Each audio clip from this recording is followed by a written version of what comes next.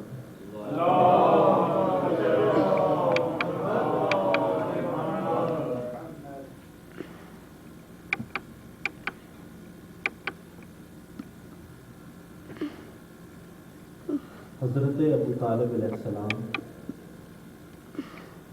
معمار ہیں عمارت اسلام کی بنیادوں کے، باغبان ہیں نونہال اسلام کے، مگر یہ بہت بڑا سانحہ ہے کہ اس محافظ اسلام اور محسن پیغمبر آج مسلمانوں کی اکثریت کافر کہتی ہے، نعوذ باللہ۔ میرے آج کے یہ اشعار ایسے لوگوں کے لیے مشعل راہ کی حیثیت رکھتے ہیں، اور ہم سب کے لیے جنہیں حضرت ابو طالب کے مقام کا بارگاہ ایزدی میں عرفان حاصل ہے، ان اشعار کا سننا قربت الہی کے حصول کا ایک ذریعہ ہے۔ ملاحظہ فرمائیں۔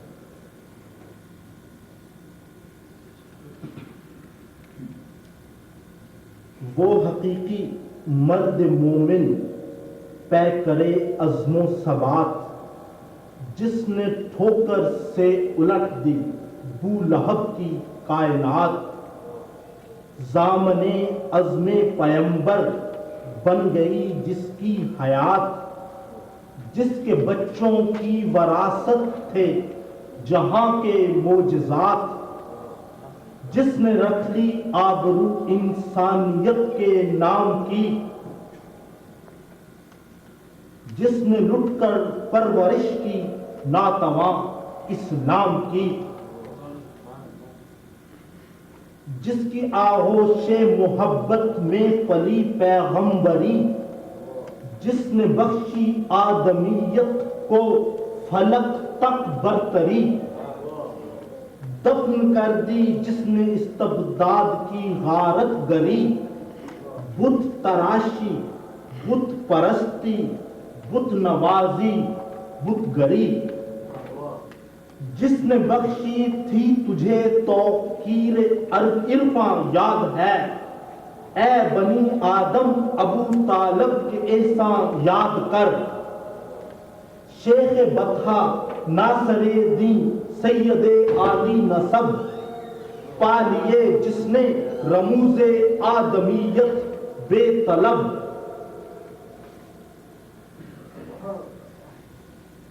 جس کی ہیبت سے لرزتے تھے خد و خال عرب، وہ سخی جو اسخیا میں مثل اپنی آپ تھا، وہ بہادر جو شجاعت میں علی کا باپ تھا، وہ نبوت کا مصدق، وہ اخوت کا مدار، جس نے بخشا ذوق انسانی کو یزداں کا وقار، وہ مزاج عاشقی کی سلطنت کا تاجدار، جس کی نسلوں میں نہاں تھی قوت پروردگار، حوصلہ جس کا مزاج عزم سرور ہو گیا، جس کی شہرت کا لہو پھیلا تو حیدر ہو گیا، جس کے چہرے پر فروزاں تھی شجاعت کی شفق، جس کی آنکھوں میں رواں تھی آدمیت کی رمق، جس کی پیشانی کی تاریخ صداقت کا ورق، وہ ابو طالب جسے مطلوب تھا عرفان حق، جس نے سینے سے لگایا حادثوں کو جھوم کر، چھا گیا جو زندگی پر موت کا منہ چوم کر، وہ نگہدار محمد، وہ نگہبان حرم، وہ جھلستے ریگزاروں کے لیے ابر کرم، وہ عرب زادوں کے لہجے میں انیس محترم، وہ شبستان رسالت میں چراغاں کا بھرم، آیا تطہیر ہے جس کے گھرانے کے لیے، جس کی نسلیں کٹ گئیں حق کو بچانے کے لیے، جس کے سنگے در پہ جھکتی ہو زمانے کی جبیں، جس کا پیکر ہو پیمبر کی صداقت کا امین،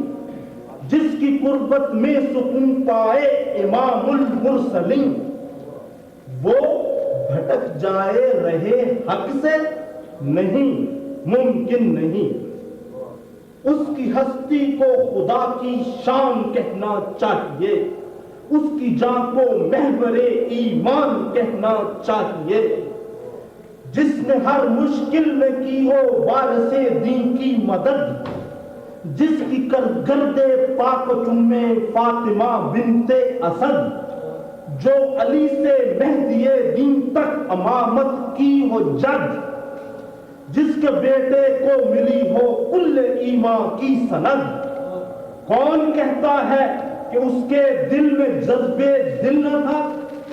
کون کہتا ہے کہ وہ خود مومن کامل نہ تھا؟ جس کا پیکر جلوائے صد رنگ کی جائے نمو، توڑ ڈالی جس نے عصر جہل کی ساری قیود، جس کی صحبائے تفکر عافیت آمیز تھی، جس کے احساس انا کی لو قیامت خیز تھی، جس کی پیشانی کا بل موج غرور کردگار، جس کے ابرو کی کما ہو گردش لیل و نہار، وہ ید اللہ کا پدر، وہ مصطفیٰ کا افتخار، جس کو دھرتی پر ملا ہو مفلسی میں اقتدار، جس کے پوتے کا زمین پر مقتدی عیسیٰ بنے، کیا کہوں میں شر میں اس کا مرتبہ کیا بنے، وہ شعور علم و حکمت کا حقیقی امتزاج، جس کے فرق ناز پر جچتا ہو سرداری کا تاج، یہ بھی کیا کم ہے بشر کی آدمیت کا مزاج، آج تک شاب ابی طالب کو دیتا ہے خراج، کس کو اندازہ ہے اس کی عظمت ایمان کا،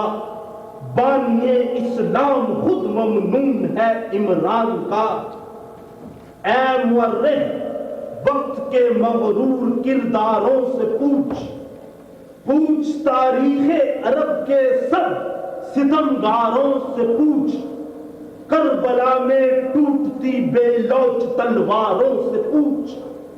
شام کی گلیوں سے چوراہوں سے بازاروں سے پوچھ، ذریت کس کی یزیدی حوصلوں پر چھا گئی، کس کی پوتی ظلم و استبداد سے ٹکرا گئی، بول اے تاریخ کے زندہ اصولوں کی زبان، کس کے بام و در سے ٹکراتی رہی ہے بجلیاں، کون باطل کے مقابل آج تک ہے کامراں، سوئے کوفہ پا بجولا تھا وہ کس کا کارواں، کس نے صدموں کو صدا دی حق پسندی کے لیے، کس کا گھر اجڑا تھا دین کی سر بلندی کے لیے، درود بھیجے محمد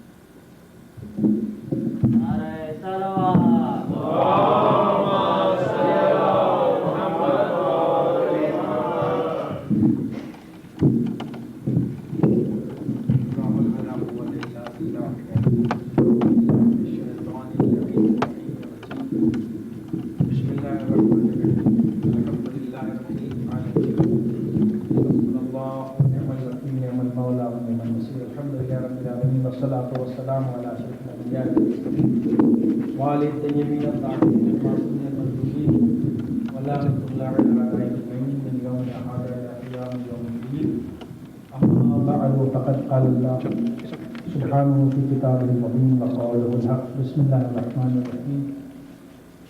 لا يحب الله الجهر بالسوء من القول إلا من ظلم صلوات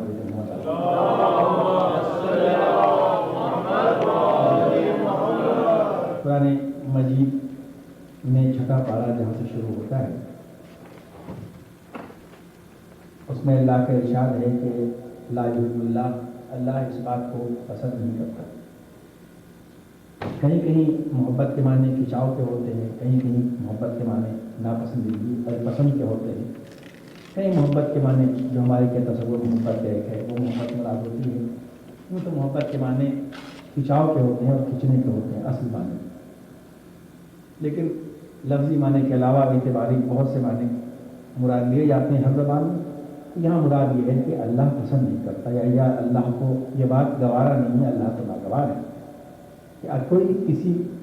برائی کو، کسی آدمی کی کسی غلطی کو، کوئی برائی کو بآواز بلند کہا جائے، یعنی آواز بلند سے مراد نہیں کہ زور سے کہا جائے، یعنی اس طرح کہا جائے کہ لوگ اسے سنیں یا لوگوں کے درمیان میں کہا جائے۔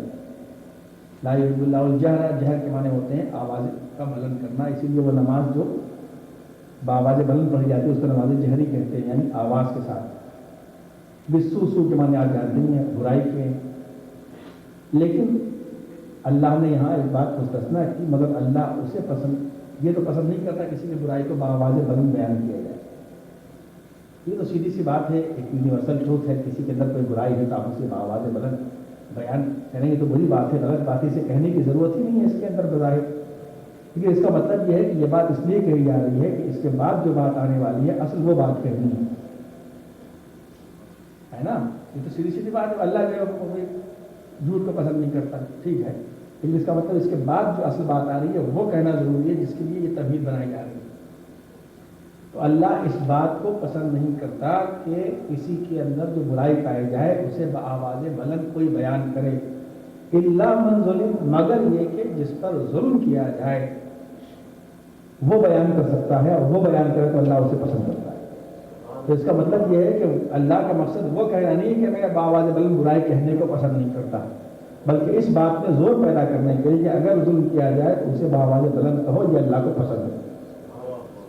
اسی لیے صدقے کی فہرست اگر آپ اٹھا کے دیکھیں گے تو صدقے کی فہرست میں نہ جانے ایک طویل فہرست ہے، پورا میں نے خطبہ جمعے کو دیا تھا اسی لیے میں کہ صدقہ کیا ہے، صرف صدقہ مطلب پیسہ دے دینا نہیں ہے،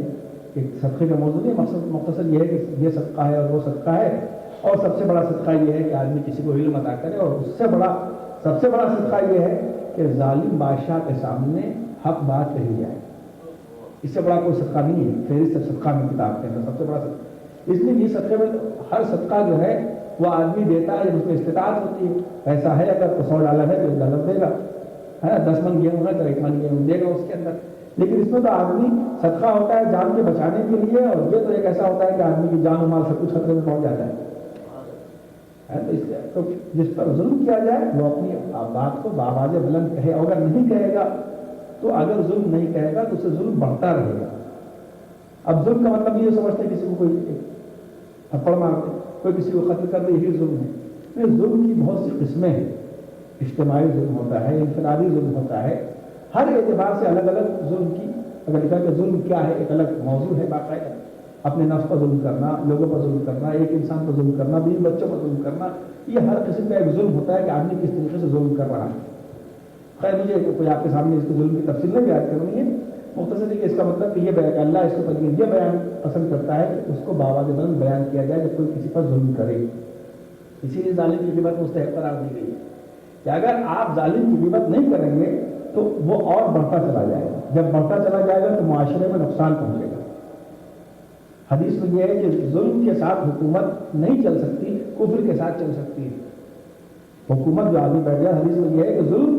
کفر کے ساتھ چل سکتی ہے، ظلم کے ساتھ نہیں چل سکتی۔ کافر کے حکومت چلا سکتا ہے، ظالم نہیں چلا سکتا۔ حدیث بیان کروں نا آپ کے سامنے، قول معصوم ہے علیہ الصلوۃ والسلام کہ ظلم کے ساتھ حکومت نہیں چل سکتی، کفر کے ساتھ چل سکتی ہے۔ تو اس لیے کہ دیکھیے پروردگار عالم کی معرفت کا اور اضافہ ہوتا ہے حدیث پڑھنے کے بعد کہ وہ کتنا اپنے بندوں کو چاہتا ہے، اس لیے جو حکومت کرے گا وہ لوگوں پر حاکم ہوگا۔ حکومت تو بغیر لوگوں کا نہیں ہو سکتی نا، بھائی کوئی لیڈر ہوگا تو کوئی لیڈ کرنے والا ہوگا، پیچھے چلنے والے ہوں گے تو نہیں ہوں گے تو آدمی لیڈر بن کے کیا کرے گا؟ تو جب حکومت وہ کرے گا، جب انسان کسی پر حکومت کرے گا تو اس کا مطلب یہ ہے کہ کچھ لوگ وہ ہوں گے جو اس کی حکومت میں ہوں گے، رعایا ہوں گی اس کی۔ تو کفر کا تعلق بندوں سے نہیں تھا، کفر کا تعلق اللہ سے تھا۔ جو اللہ کا انکار کرے وہ کافر ہے، جو اللہ کا انکار کرے وہ کافر ہے۔ تو کہا ٹھیک ہے، اگر میرا انکار کرتا ہے لیکن میرے بندوں پر اگر حاکم ہے، ان پر مہربانی کرتا ہے، ان کا کام پورا کر دیتا ہے، ان پر ظلم نہیں کرتا تو اس کی حکومت چل سکتی ہے۔ لیکن ظلم کی اس لیے نہیں چل سکتی کہ وہ بیٹھا ہے گدی پر بندوں کا کاروبار چلانے کے لیے، انتظام چلانے کے لیے۔ تو جن بندوں کا ذمہ دار بن کے بیٹھا ہے ان کو اگر اذیت دے گا تو وہ اپنی حکومت کو نہیں چلا سکتا۔ تو جس چیز کا تعلق اللہ سے تھا اسے تو معاف کر دے گا، لیکن جس کا تعلق بندوں سے تھا اسے اب یہ الگ بات ہے کہ تاریخ اس بات کی گواہ ہے، اگر آپ تاریخ اٹھا کے دیکھیں تو کوئی کافر ہوگی، تاریخ نہیں ہے، لیکن مسلمانی بادشاہ آپ کو زیادہ ظلم کرتے ہوئے نظر آئے گا۔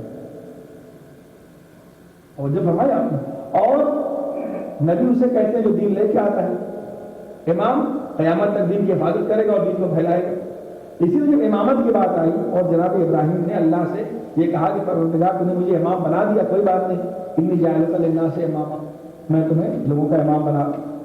میں تمہیں قرار دیتا ہوں۔ تو اللہ نے یہ نہیں کہا کہ دیکھو پتہ نہیں تمہاری نظر میں کوئی مسلمان ہو کہ نہ ہو،